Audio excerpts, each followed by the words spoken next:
What is going on, everybody? Welcome to the hippie side of Twitch, but since you're watching this right now, you're on YouTube.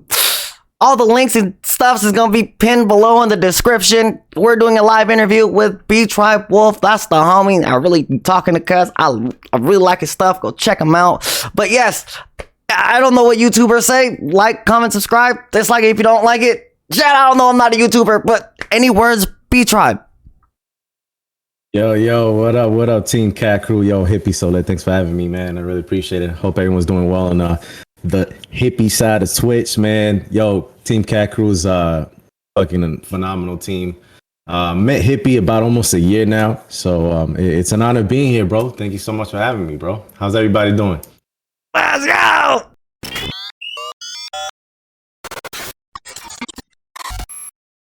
I've been with you guys for, almost a year now, bro. And that's how crazy time flies. I remember a buddy of mine mentioned you. We rated your channel, and I was like, yo, the vibes is lit here, man. And one of the number one things I appreciate about you and your community and your channel and the content is that it's genuine, bro. It's it's a comfortable space to be in. And I mean, you can't argue with that, bro. That's the best package right there. So yeah, man, I'm happy to be here, bro. Bruh, I'm happy to have you, bruh. And like Echo said, I feel that work/school life. Yo, that's the worst, to be real. That is the worst because it's almost unmanageable at that point. You know what I mean? But you know, we all pull through at the end of it. You know. Yeah. So, Wolf, yeah, let's start it off slow. Pause.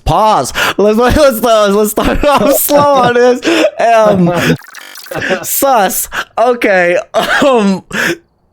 Tell us about yourself. A little bit about myself. I'm a U.S. Army infantry veteran. I served between the years of 2013. I got out 2016 honorable discharge. I got one deployment in, almost a year deployment to Kandahar, Afghanistan. It changed my life, man. It changed my life in a lot of ways. Good ways and some bad ways. I have to be honest. So that's my background on that. After the Army, I went straight into just like working as a busser. I was picking up shifts at a restaurant in New York. I didn't really know what to do. I was kind of lost getting back into society, just being in a whole different atmosphere. And it was just so weird, bro, being around like regular civilians again. So I was just working to keep my mind busy, and then I finally like slowed down, and I was like, what do I want to do? So I got into audio engineering. I always liked music, and I just graduated from an audio engineering school in Manhattan, New York, and now I'm continuing my degree with digital filmmaking and video editing. So I'm about to finish that this coming August, and after that, I'll just I'll start picking up some work on the side. Editing videos, editing music tracks, stuff like that. And then the main goal is to invest in my own space for audio engineering and having an own studio. So little by little, man, I got some goals I want to accomplish next year. But yeah, man, U.S. Army vet, love music, love art, big mental health advocate. And yeah, man, just living day by day, little by little, man. Lit, bruh. And I know we talked about this as well, that about you being in the military, and it's crazy because I didn't even think about till right now what today is. Today's a tough one for me, not because it's just it's a reminder. I mean, it's a reminder every day of like the young men and women that we've lost. I mean, through years of history, but like especially in my experience, I lost a couple of friends, and I don't wait one day a year to remember them. I think about them every day. So it's like it's kind of hard to like see a lot of bullshit on the internet, about people like pretending to they're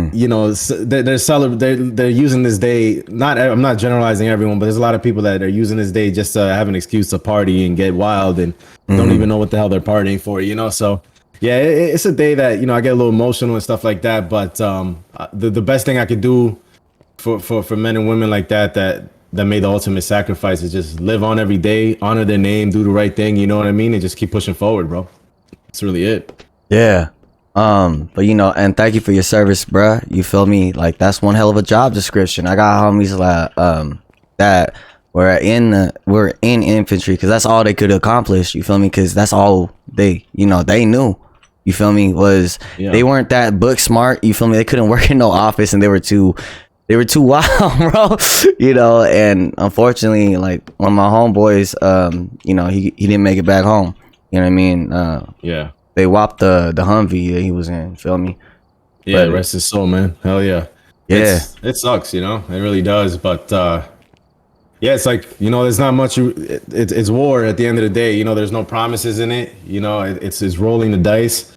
You got to know what you sign up for. And it's just a lot of these kids. They sign up without knowing what they're signing up for. They think they know, but then once they're in it and once they're living the life, they're like, damn, you know, and it's not like a regular job where you could just get up and leave. You know, it's a big thing. It's a really big thing. It's a big commitment. It's pretty much, I call it like professional clean jail, because you sign your life away. Yeah. You know what I mean? And you can't just walk up and leave. I mean, you do that, that's a felony right there. That's a federal charge, you know? Yeah, so the feds is gonna come for you. Yeah, man, for sure, bro. So, you know, there's a lot of friends of mine and like other people that know about my background, and they'll ask me like, hey, I want to join. And I'm like, okay, you know, what are your options right now? What options do you have in your life right now? Are you in school? Are you training in something you want to be in? You know, are you just joining the military because you feel like it's like an easy way out? Because I see a lot of kids that they think it's just like an easy passage, like it's better than college or better. I'm like, no, man, if you have opportunities, take them, you know? I'm not saying it's a horrible thing to serve your country, but, you know, nowadays, I truly believe if you have opportunities, man, take those first, you know? Don't just jump into the military. It's not like it's not a thing where you just get benefits. And if you're joining the military just for the benefits, you're joining for the wrong reasons. How long have you been on Twitch for, bruh? So this October, it'll be 2 years, bro. I can't believe it. It'll be 2 years in October. Hey, that's my birth month. Let's go. Yeah, October 12th, if I'm not mistaken. I remember I started that day exactly. Yeah, 2 years, man. It's about to be 2 years. That's 2 days away from my birthday. Year. What the fuck? That's weird. Really? Yeah, October 14th, bro. Yeah, man. It's crazy how time flew. I know the very first year I was very, very consistent. I streamed a lot, man. I was able to, especially when the pandemic hit. No one was working. We're all home. So that was more time for me to stream and interact with the community and stuff like that. But then as soon as things started dying down a little bit, my schedule is not, I don't have a hard schedule anymore. I used to because I used to stream Monday through Friday, 7 p.m. Eastern and up. So now it's just like whenever I possibly can, you know, until like I know how things are going to be like by September, the latest, I'll have more of a hard schedule, but I try to fit in as much as I possibly can. You know, I owe it to my community and a lot of nice people that I've met. And that was the main thing about getting into Twitch was interaction, man. And I saw it as a great platform to spread mental health awareness and speak about it freely, you know, because I think it's ridiculous that it's becoming a stigma, you know, in society and certain organizations in society, like the military, believe it or not. Word? I remember, at least when I was in, it was, you know, you were afraid to talk about your mental health. Yeah. You know, but then they give you like these briefs every Friday. Hey, you know, if you got a buddy going through it, you know, make sure you speak up. But then when you speak up, they downgrade you, you know. And I'm not trying to generalize the entire U.S. military. It's just I know, and you can ask a lot of other soldiers. It was definitely a stigma, you know. So, yeah, man. But that was the main reason why I wanted to start. And then I started meeting a lot of people, and then I met some people that I even knew in real life, and even like fellow soldiers. So I was like, wow, you know, it's a small world, man. You know? Yeah. And it's crazy you say that because I know there's a couple like real soldiers on here. You feel me? Even I have a couple friends from the military that actually are streamers. And like, you know, they're streaming from within the barracks, so it's not high quality. You feel me? Yeah. And You know, it's not, but you know, they do their best, and that's one hell of a job description, bro. Like, for real. Like, I couldn't do it personally. I tried, and then my recruiter, it turns out he was lying. And he was just trying to get that check. You feel me? Yeah. I mean, that's what I try to explain to some of my friends and some of these people that ask me, like, hey, I want to join, what do I do?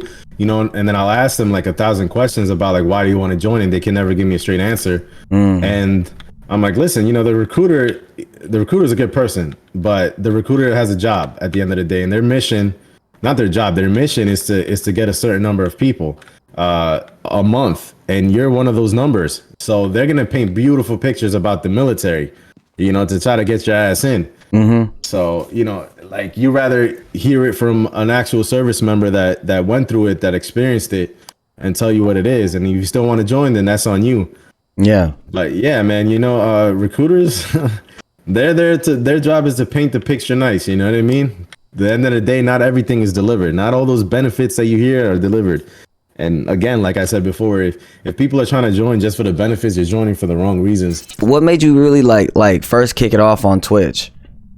Well, I mean, the whole thing before even Twitch, and then like deciding to like speak out about mental health, is because I'm an individual that's diagnosed with certain things like depression, anxiety, PTSD, you know, things of that nature. And then I also did have a really bad like drinking problem, had a bad drug problem at one point, and it all had to do from the source, which was PTSD and depression. You know, I've been abused when I was young. I've been a victim of sexual abuse and shit like that. And I feel like a lot of people will be like, whoa, he's actually talking about that. And it's just like, that shouldn't be a thing. You know what I mean? Like, people should be comfortable enough to open up and express themselves. And that's like, I feel like a lot of these suicides and stuff that have been happening is because a lot of those victims of suicide don't feel like there was a place or someone or something to go to express of like their trauma. You know what I mean?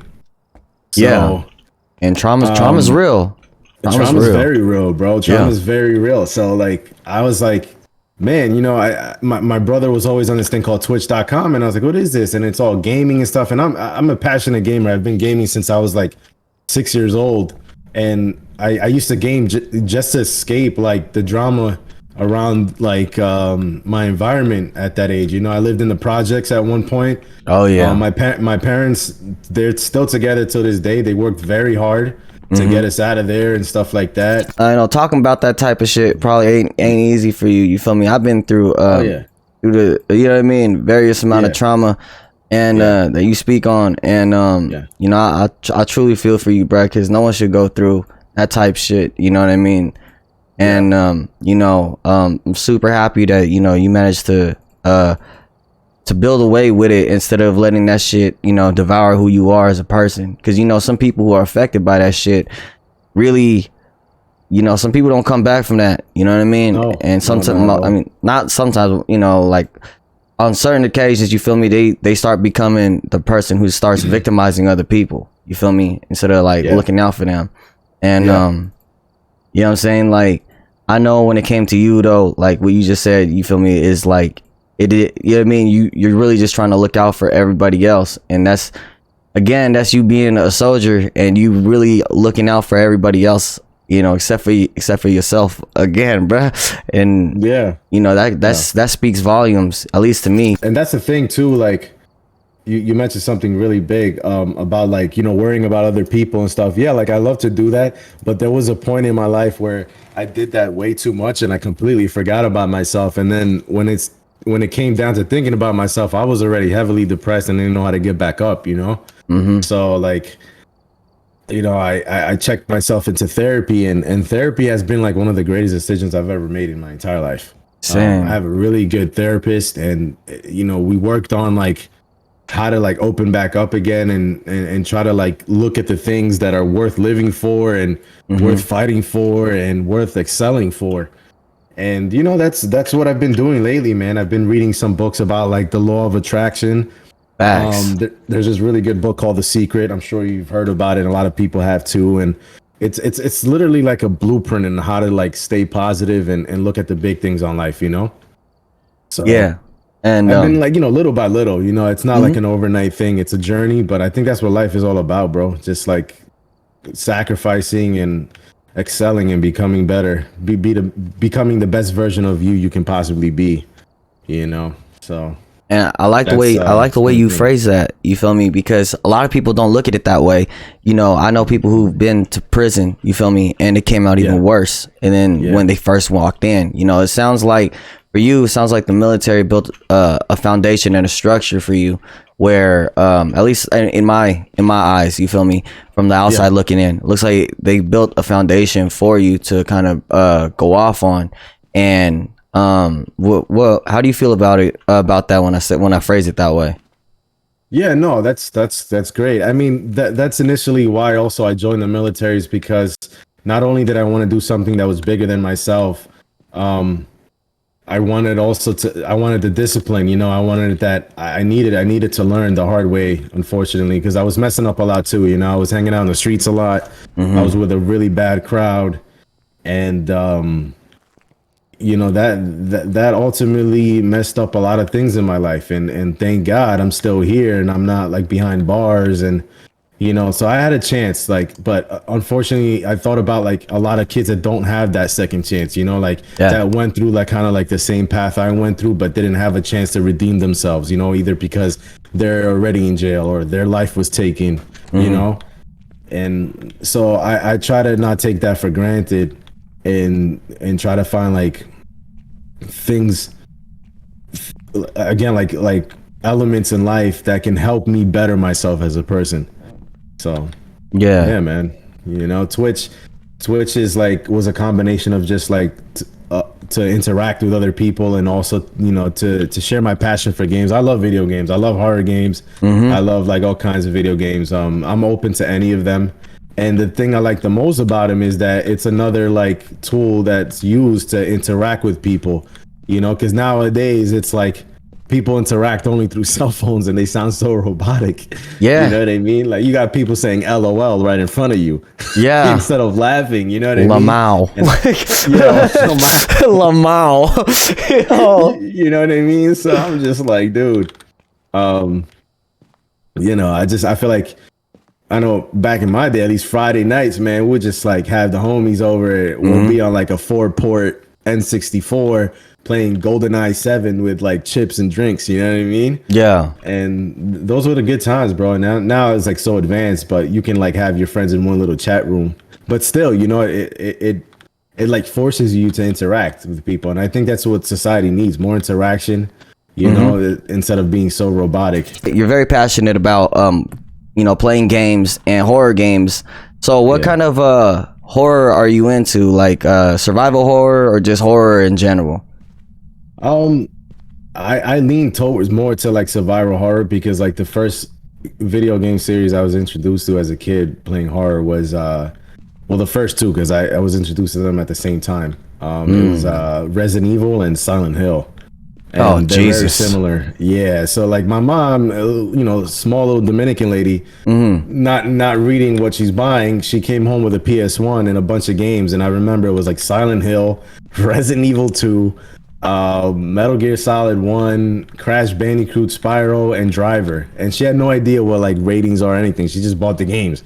So I didn't know what it was. And I started playing it and I was like, oh wow, this is scary, but I like it. So yeah, man. And I like, instead of being out in the streets and stuff like that and being recruited by gangs and shit, like I was just spending my time playing video games or sports. I was into sports a lot too. I was into baseball, soccer. Okay. Yeah, a little bit of basketball, so I try to keep away from like the normal thing was to hang around the block and hang around with these idiots all day, but that wasn't for me. I was more of an outcast, I wanted to do my own thing, and I'm glad I did. Yeah. And like Echo said, oh my gosh, what an introduction. Yeah, like Wolf has one hell of a story to tell. And I clicked with Wolf because he always kept it real. Like he never faked the funk with me, and I always kept it 100 with him. Growing up, I didn't have like, I wouldn't say like there was like game consoles, but like I'd have to go to my cousin's house because he was, his family was stable. Our family was very unstable, No, I hear you, man. And it made you rebellious too, didn't it? Mm-hmm. Like a little rebellious. Yeah, same here. Like just like bad things that happen was just like, damn, bro, I want to be a rebel now, you know, because I'm just mad. I'm just a mad young man, and I just want to like do everything my parents told me not to do. You know what I mean? And yeah, I get it, bro. It sucks. But then again, we're grateful for those experiences because like it molds you. Have you had a bully yet? Like ever in your life? Yeah, when I did, you know, until I stood up and beat the shit out of him. Oh no, we don't promote violence on the hippie side of Twitch, but this is Btribe's story, you know what I mean? He said, you know, I did. Then I'll beat the brakes off. Yeah, no, you know, because there just comes a point in life, man, when enough is enough, Brad, you know, and I remember when it happened, I felt bad because I was never into that shit. You know, I was never into like fighting people and doing stuff like that or bullying anyone. So I felt bad because I felt like I was becoming that person. And it was just, and it turns out that person was having a really horrible experience in their life. But I didn't care to know, you know what I mean? I just saw like a bully bothering my younger brother and I just snapped, you know what I mean? And I was going through a hard time during that time too. But yeah, man, that was when I think I was like middle school going into high school. Yeah. Oh, and, damn. It sucked, man. And I had to move. I remember I moved to another area, fresh new kid, small town. Everybody knows everyone. So they all know you're the new guy. They want to mess with you. And then, you know, unfortunately you have to like kind of like put your foot down. Yeah, you got to lay it down. You know, tell them like, hey, you know, I'm not somebody to just be thrown around. Yeah. But yeah, like I think what you were going to ask me was like, what would I tell somebody that's going through that now? Yeah. I'll just tell them, look, love yourself always, man. Just love yourself. That's the thing. I wish I loved myself a lot more when I was younger. You know, I'm learning how to love myself more now because I have the strength to do so. But yeah, man, I would tell that person, love yourself. And how do you love yourself, bro? Like reach out. There's nothing wrong. There's nothing wrong in like seeking help or asking a friend for help or opening up to somebody. Yeah. It doesn't make you weak. It doesn't make you a coward. I mean, if anything, cowards are the ones that point fingers at people like that are trying to get help, you know? So that's what I would tell a younger person, you know? Now, like I'm a dad, just being a dad is just, I learned more about myself too, you know? And I look at my kid and I think about things that I don't want him going through that I went through, you know what I mean? So I think about stuff like that all the time. Like, what would I tell a younger person or a younger kid, like that's going through something similar or worse? I always think about that too. Like I might be going through something bad, but always think about those who are going through worse. You know, it motivates you. And honestly, I think, you know, like that's another thing we can, you know, put to your testimony is a lot of that. A lot of people don't understand that, you know, there's options out there. You know what I mean? You have options. It sucks because it's always that point where like that person wants to be better and then something else just comes their way. That's tragic, you know? It's sad, but like that's the best thing you can do is just learn from stuff like that. I mean, I don't wish it on anyone. I don't wish anyone to learn something the hard way like that. Yeah. But I mean, if it does happen, the best thing you can do is learn from it. Growing up, what kind of kept you away from all the bullshit, you know, like from the streets? And because I know you lived in the street life, bruh. So what kept you out of that? Yeah, no, I was I used to live in a really bad area in the Bronx, near the Yankee Stadium. We constantly moved between like the boroughs, between the Bronx and Queens. And then now I remember it was 2005 when we moved to New Jersey, and that's when we started a fresh start and everything like that. But I was still kind of like being pulled back into like the bad crowd that I used to hang out with in New York and stuff like that. But what kept me away was literally like music, art, video games, you know, things like healthy things, sports. But then the problem with me was from the trauma that I went through, I would spiral, you know, like I'd be in my little positive like journeys and then I'd stray away from that. And then it's kind of like relapsing, you know? Yeah. And then you go back to the bad lifestyle. But as time progressed and as I grew, I had to make a decision, bro, because it's not like you get second chances every day. Nah. And I took the chance to be better and to do things that meant bigger than me, and you know. So I was lost, man. I was lost, and then I joined the military, you know, and that was a wise and then not a wise decision at the same time, because for one, yeah, it taught me to be more grateful and stuff like that, but then it also amplified like the things I was already dealing with. So now I'm coming home with PTSD. I'm coming home with other things that I've never been diagnosed with. Yeah. And that was a hard battle. That's when I really hit rock bottom, when I got out of the military. Like, I was really messing up, you know. I was abusing substances, you know, to try to like block out the demons and block out the bad thoughts and the bad memories. But you know, ultimately I'm like, dude, I'm gonna die, and on top of that, I'm a dad. Yeah. And that kid deserves a chance. I deserve a chance. My family deserves a chance. And you know, it's either I make a decision now or I'm gone. And I wanted to live, man. I wanted to be better. So I made a decision. And ever since that, man, I just started like focusing on positive things, being around positive people, cutting off negative people that don't need to be in my atmosphere anymore. Yeah. And ever since I started that process, bro, things have been so much better. But of course, life is life. There'll be difficult obstacles no matter what coming your way. You just gotta like find a way to handle them the right way. You know what I mean? Can you walk us through your basic training? No, of course you can't talk about certain things, but I mean, no, of course, yeah. No, that's I laugh talking about it because it's. I remember it like it was yesterday. I remember that like horrific experience. Like, it's so bad, bro.